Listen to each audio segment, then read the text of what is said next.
Mozart's divertimento, a musical joke, is a catalog of different kinds of musical humor. It has more than its share of overt gags and pratfalls, particularly in the second movement with its excruciatingly wrong horn notes and sudden changes of dynamics.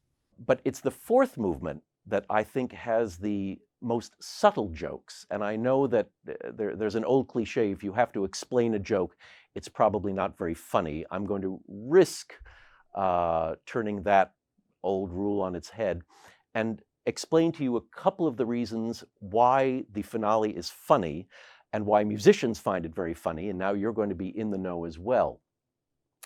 To begin with, in addition to all of his other gifts, Mozart was a master of symmetry, of musical architecture. And his themes in particular were architecturally perfect.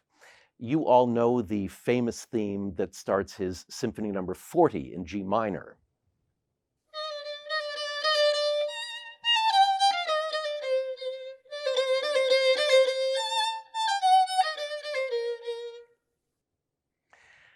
Now, that's about as perfect a piece of musical symmetry as you'll ever find. You could compare it to four lines of a poem. In fact, you could go further and say that each line could match a line in a poem. For example, Mary had a little lamb whose fleece was white as snow, and everywhere that Mary went, the lamb was sure to go. See? Perfect. Like a perfect little musical poem. Well, the theme that begins the finale of the musical joke makes no architectural sense. It's two short lines, two short soft lines, followed by half a loud line. It's the musical equivalent of saying, Mary had a little lamb whose fleece was white as snow, sure to go.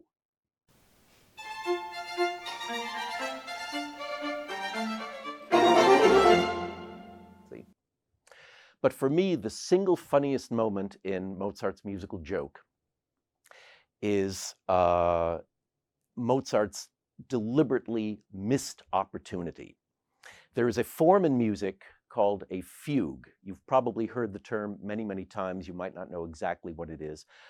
If you've ever sat around a campfire and taken part in a performance of Row, Row, Row Your Boat, you've essentially taken part in the most elementary kind of fugue. A fugue is a piece of music where the same melody is sort of layered on top of itself. It comes in at different times and miraculously works. Row, Row, Row Your Boat, being a round, is the same melody in the same key that comes in at regular intervals. A fugue is a little more complicated than that.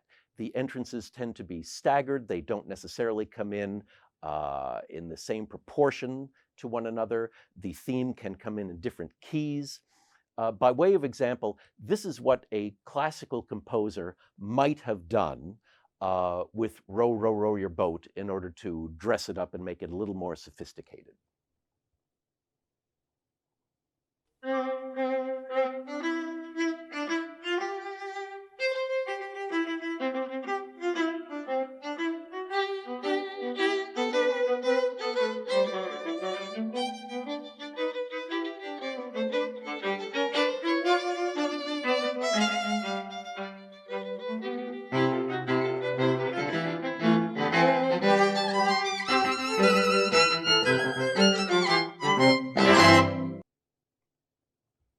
So, a fugue based on Row, Row, Row Your Boat. Well, Mozart opens himself up to the possibility of writing a fugue and then just as suddenly trashes it. He has this little hopeful theme in the cello bass that's aped by the viola, that's aped by the second violins, that's aped by the first violins, and then he says, to heck with it, and abandons it totally.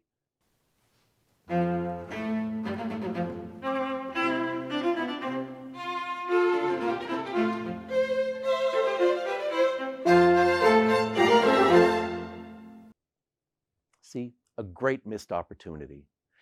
And then there are those three excruciating chords at the very end of the piece. Well, I'm going to leave you to experience those for yourself.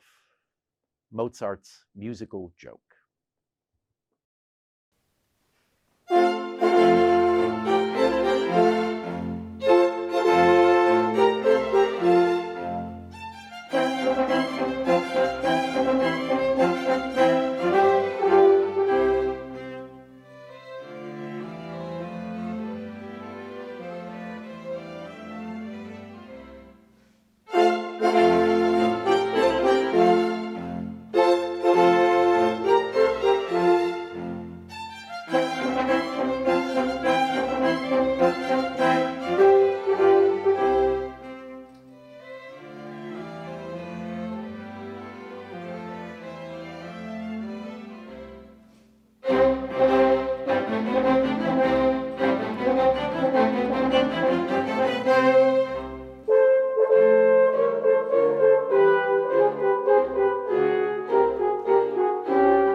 We hope you've all enjoyed this presentation by the Federal Way Symphony as much as we've enjoyed performing it for you. Keeping classical music alive in our community requires a lot of support, and we'd like to ask you to consider making a donation to us at federalwaysymphony.org. 100% of your donation will go towards our music and education programs. Thank you so much.